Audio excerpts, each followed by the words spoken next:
Halo sahabat, Assalamualaikum warahmatullahi wabarakatuh. Salam santun, shalom, salam sejahtera, sehat selalu, dan semoga keberuntungan selalu pihak kalian semua, dan assalam, Om Swastiastu. Di video kali ini, gua nggak ingin membaca tarot ya, tapi ingin menjelaskan aja bahwasanya banyak banget klien-klien gua yang tanya ke gua ketika konseling datang ke tempat gua atau konseling via online juga. Nah, apa sih Mas Fandi tarot itu sebenarnya? Buat apa? Apakah memang diciptakan buat prediction? Nah, terus itu nggak satu dua, tapi udah sangat lama sekali, banyak, hampir 70% yang klien gua tanya seperti itu. Sekarang gue jawab ya di sini. Gue buat sebelumnya gue udah bikin video seperti ini juga sih, sebelumnya video yang udah lama banget sih. Sekarang gue mungkin nggak apa-apa ya kalau gue ulang lagi, mungkin lebih detail dan poin-poinnya aja. Kalau tarot ya, kartu tarot itu sebelum gue jelaskan, gue minta tolong buat kalian, gue minta bantuan buat kalian buat like, subscribe, comment, and share supaya gue lebih giat lagi buat ngembangin channel kecil gue ini sob. Nah, oke, sekarang langsung aja, nggak lama-lama. Tarot. Ketika kita membahas mendengar arti kata kartu tarot, maka yang terlintas di benak kita adalah suatu ramalan atau prediction. Dan sebenarnya, apalagi kalau di Indonesia ya, kalau di Indonesia pasti dikait-kaitkan dengan hal-hal spiritual.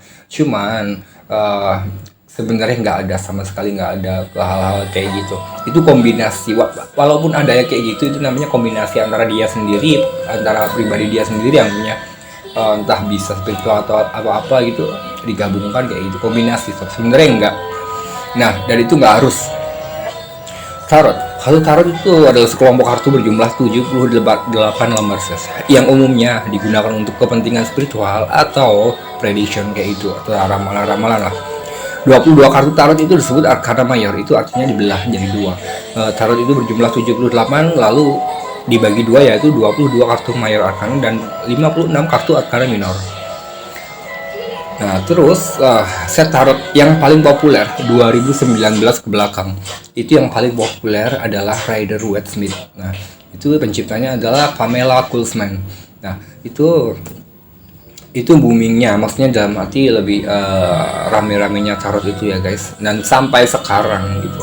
Dan dulu nama tarot itu berasal dari Gypsy, yang jelasnya lebih ke arah Italia, sampai saat ini guys. Dan permainan kartu tarot itu masih sangat populer sampai saat ini di Eropa juga. Bukan di Eropa, kalau tarot itu sebenarnya nggak ada populer atau musim gitu, enggak ya. Kalau tarot itu bergulir atau berjalan secara terus, nggak ada ini lagi musimnya, ini lagi ramenya, sebenarnya nggak gitu.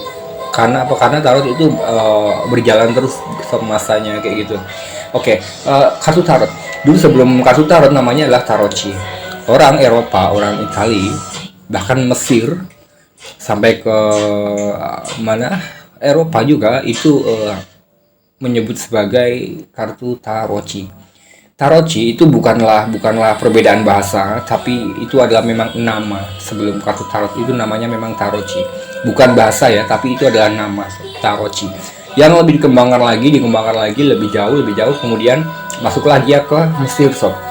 Di Mesir banyak banget simbol-simbol, dan akhirnya kartu tarot pun diubah menjadi kartu yang memiliki banyak banget simbol ya. Contohnya kayak misalkan kalau di kartu tarot itu kan yang arkana minor, yang 56 itu banyak banget yang digolong-golongkan. Jadi gini contohnya nih, mayor arkana 22 itu 22 kan, 22 lembar. Kartu itu yang tergolong dalam arkana mayor sering disebut sebagai kartu teram. Nah, yang berarti mereka memiliki keunggulan dibandingkan dengan kartu yang minor arkana kayak gitu. Nah, dan banyak banget hal-hal. Jadi kayak misalkan yang 56 minor arkana tadi itu dibagi dua sob, dibagi 4 jenis. Yang 56 ya, minor arkana 56 itu dibagi menjadi 4 jenis, yaitu apa? Simbol, yaitu masing-masing 10 kartu. Menurut tradisi Italia ya sob, jenis-jenis kartu tersebut itu adalah tongkat yang mewakili jiwa. Itu lambangnya tongkat. Tongkat adalah Gambar tongkat di kartu tarot itu adalah simbol yang mewakili jiwa. Lalu ada cawan. Cawan yang di kartu tarot, gambar di kartu tarot itu mewakili emosional, dan sword atau pedang itu mewakili suatu pemikiran atau kepribadian atau trait seseorang gitu. Dan koin atau poin sering ada di kartu tarot, biasanya gambarnya bintang. Nah, itu adalah mewakili atau melambangkan sebuah harta atau kesuksesan dan juga keberhasilan, guys. Nah, itu. Dan dalam arti kartu tarot sebenarnya kalau untuk di Indonesia dulu awalnya Indonesia hanya mengenal kartu tarot itu 15% orang Indonesia. Lalu tahun 2005 itu mulai melonjak, mulai udah mulai banyak yang mengetahui, bisa dibilang 40% lah ya.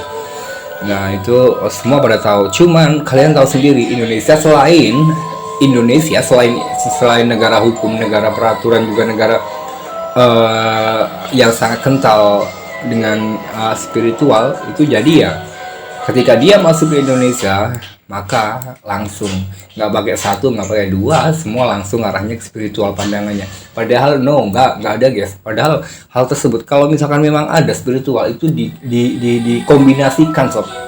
Dikombinasikan itu artinya apa? Yaitu entah dengan cara readernya itu dia memiliki satu spiritual khusus, lalu digabungkan. Saya juga nggak paham ya, dalam arti memang banyak yang digabung. Walaupun sebenarnya kartu tarot itu nggak ada urusannya sama yang namanya spiritual, sob. Karena itu bukan diprioritaskan untuk meramal, tapi diprioritaskan untuk seperti terapi, lebih ke arah psikologi. Terapinya gimana? Terapi akan suatu kecemasan akan masa depan dan juga traumatik akan masa yang sudah berlalu, sob. Kayak gitu. Nah, itulah sebenarnya buat itu, sob. Sebenarnya buat terapi kalau di Indonesia ya. Cuman ya kalian tahu sendiri, Indonesia selain negara hukum juga negara yang penuh kental dengan spiritualnya. Indonesia spiritualnya orang Indonesia itu nomor 7 terbesar di dunia, terkental, terbanyak di dunia. Itu Indonesia ya, nomor 7 terbesar atau terbanyak peringkatnya di dunia, so. Itu. Nah, kemudian itulah kartu, dan kartu sebenarnya ini hanya bersifat prediksi ya.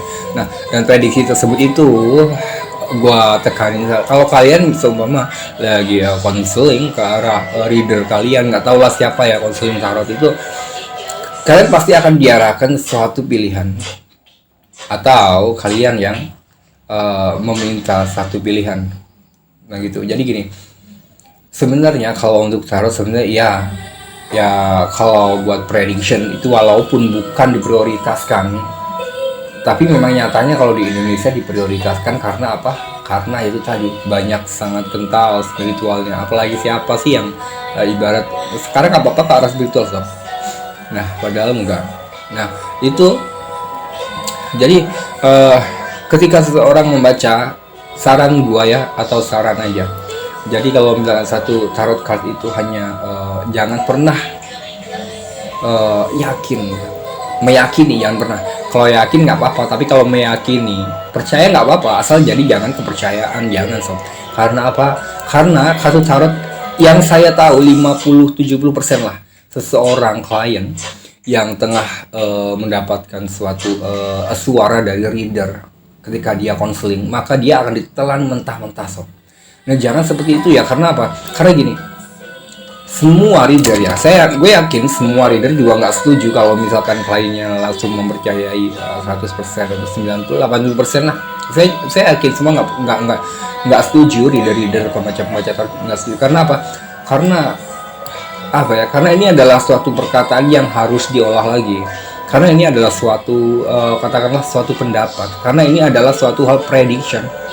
Dan karena ini adalah suatu hal penyampaian di mana suatu pertanyaan tersebut Anda lontarkan. Nah, dan jangan sampai kalau misalkan reader kalian atau pertanyaan kalian udah terjawab dengan reader, maka ya udah kalian saklek patokan ke arah reader. Jangan, sob. Karena apa? Karena itu belum tentu benar. Karena hal itu kan gini, jadi eh tarot itu sebuah prediction di mana kita bisa, supaya kita bisa menyimpulkan, supaya kita bisa mengkoreksi kembali, supaya kita ada rambu-rambu buat jalan, berarti gitu. Jadi hal itu adalah pada poinnya kartu tarot itu ketika prediksi udah Anda terima, maka itu bukan untuk ditelan mentah, tapi yaitu pertama untuk dipertimbangkan, kedua jadi satu pilihan. Jika seperti ini gue bagaimana, dan jika gue seperti itu gue harus bagaimana. Nah, dan yang ketiga itu buat payung atau antisipasi, sedia payung sebelum hujan. Nah, semua nggak ada yang melarang kalian buat percaya, asal jangan jadi kepercayaan sob gitu. Kalau jadi kepercayaan maka itu musyrik guys, kayak gitu ya. Nah, karena ditarot atau ditarot, apalagi gue di waktu di pelajaran gue itu sangat melarang keras dalam mempercayai kartu tarot, karena kartu tarot itu tidak untuk dipercaya sob, melainkan untuk diolah kembali dalam pola pikir kita, untuk dipikirkan kembali, untuk dibolak-balik supaya apa? Katakanlah ini adalah supaya Anda dapat suatu pertimbangan. Seperti yang saya katakan tadi, kalau gue gini gimana, kalau gue gitu gimana, kayak gitu. Jangan sampai jadi patokan guys. Nah, jadi karena apa? Karena gini, semua itu dari Tuhan guys, nggak ada yang tahu jalan hidup manusia, nggak ada yang tahu sah. Dan semua ini ya apa ya, semuanya tergantung diri kita sendiri masing-masing. Boleh percaya tapi jangan dibuat kepercayaan, boleh yakin tapi jangan diyakini. Karena apa guys? Karena ini sesuatu yang benar, ketika Anda berpikir, contoh salah satu contoh, enaknya besok gue ngelamar kerja atau enggak ya, gue diterima atau enggak ya. Nah, sebelum itu Anda konseling ke tarot reader. Ketika reader tersebut bilang, wah mbak kayaknya nggak bisa, kalau di sini kayaknya nggak diterima deh mbak, kemungkinannya. Nah, bukan berarti ketika Anda menerima hal seperti itu Anda langsung ya udah besok gue batalin deh. No, jangan sampai kayak gitu. Karena apa? Karena sekali lagi gue ulangi, ini adalah prediction sob, ini bukan satu kepastian. Karena apa? Karena nggak ada yang tahu, semua orang tidak ada yang tahu apa yang akan terjadi nanti dan bagaimana. Nah, karena di sini tidak ada yang bilang bahwa tarot tersebut memiliki satu bacaan yang pasif atau pasti gitu loh. Nggak ada sob, nggak ada yang menunjukkan hal itu, nggak ada. Karena tapi kenapa kok banyak banget sih yang tarot gitu kak? Ya iya pasti, karena itu adalah suatu rambu-rambu, bukan keyakinan tapi suatu rambu-rambu, bukan kepastian guys. Jadi rambu-rambu kehidupan, rambu-rambu. Jadi takdir itu nggak ada yang tahu guys, takdir nggak ada yang tahu. Dan suatu prediksi seperti itu benar-benar sangat pengaruh ya, sangat makanya gue bilang bahwa di setiap video-video gue sebelumnya, gue pasti bilang ke mereka bahwa jangan sampai ya dipercaya, ini bukan untuk dipercaya. Kalau bukan sih gini, nggak apa-apa buat dipercaya, nggak masalah selagi itu dalam batas wajar, tapi jangan jadi kepercayaan. Karena apa? Karena ketika menjadi suatu kepercayaan itu jatuhnya kalian udah musyrik kayak gitu. Nah, apalagi jadi sugesti. Nah, kalau udah jadi sugesti itu biasanya namanya mental blocknya ada dua, pasif dan non pasif. Nah, kayak gitu guys, dari luar dan dari dalam, percaya dan nggak percaya. Nah, kayak gitu. Jadi saran gua, tarot itu bukan untuk mengetahui hal kelayak ke depannya, tapi untuk meraba takdir sob. Untuk meraba takdir aja, meraba ya, bukan mengetahui tapi meraba.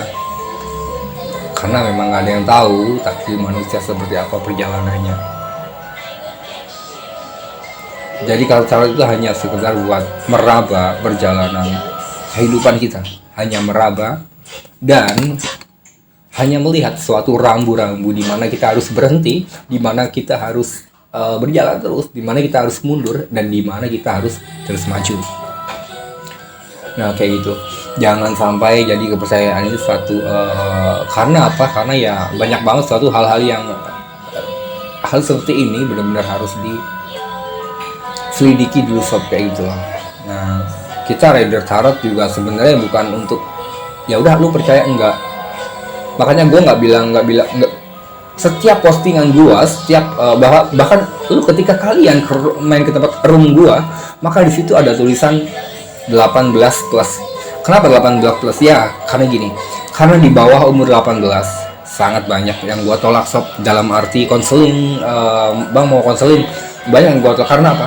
Karena ketika seseorang itu pemikiran masih umur segitu biasanya sangat mudah dan gampang tersugesti, terprovokasi kayak gitu. Jadi jangan sampai, makanya gue nggak mau ambil yang klien gue di bawah umur 18 karena itu bener-bener apa ya, karena itu bener-bener risiko dalam arti risikonya gini sob, bukan risiko yang gimana ya, tapi risikonya ke dia gitu. Jadi ya jangan sampai lah kita merusak suatu pemikiran ataupun jalan-jalan hal yang bukan merusak sebenarnya, tapi kalau kita membacakan anak di bawah 18 tahun itu sudah jelas namanya katakanlah apa ya, ibaratnya kayak seperti jatuhnya doktrin.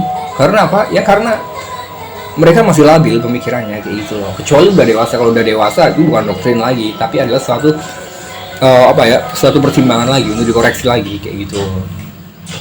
Nah kayak gitulah makanya. Dan tarot tersebut tuh kartu tarot itu ya peradaban Eropa. Kartu tarot adalah peradaban Eropa mulai memainkan kartu tarot sob. Dan kartu tarot berubah menjadi kartu remi, biar bisa dipercaya, biar bisa dimainkan oleh seluruh masyarakat. Maka kartu tarot tersebut itu langsung diubah menjadi kartu remi sob, di periode pada 1375 sampai 1380. Nah itu sob. Dan jadi banyak yang bilang oh kartu remi sama kartu tarot itu beda, dan sudah jelas lebih dulu kartu remi. Oh enggak, no, kartu remi bahwa kartu remi tersebut itu lebih, kartu remi itu adalah penyederhanaan kartu tarot tadi. Nah jadi kartu remi itu bukan lebih dulu ya, tapi yang lebih dulu adalah kartu tarot. Ketika kartu tarot ya seperti yang gue bilang tadi, 1375 di periode Eropa ya, peradaban Eropa ya, itu pada tahun 1375 sampai 1380 itulah mulai dikenal kartu remi. Kenapa? Ya dibagi menjadi kartu remi, didesain atau diubah menjadi kartu remi agar bisa diterima seluruh masyarakat. Karena apa? Karena ketika sebelum diubah menjadi kartu remi, kartu tarot ini banyak yang katakanlah ada yang pro kontra. Nah karena apalagi zaman dulu ini zaman raja ya sob ya kayak gitu. Jadi banyak larangan, banyak hukum, dan ada peraturan ketika hal tersebut masuk ke dalam tengah-tengah masyarakat umum. Nah jadi hal tersebut disederhanakan pada tahun periode 1375 sampai 1380. Itu disederhanakan menjadi kartu remi agar supaya bisa diterima di kalangan masyarakat menyeluruh kayak gitu. Dan kemudian mereka menikmati ya pada abad atau periode itulah kartu remi mulai benar-benar dikenal dan benar-benar suatu hiburan atau kesibukan tersendiri buat kalangan masyarakat sob kayak gitu, buat hiburan sendiri. Ya itu tadi guys beberapa video ya, ulasan video gue ya yang ingin gue jelasin. Dan sekarang kayaknya udah saatnya gue pamit undur diri ya, karena udah lama juga mungkin. Nah dari sini sebelum gue pamit undur diri, gue minta tolong sama kalian, sangat minta tolong sama kalian buat subscribe, like, comment, and share video gue biar gue bisa lebih semangat lagi buat video ini, dan gue juga bisa lebih semangat lagi untuk ngembangin channel kecil gue ini.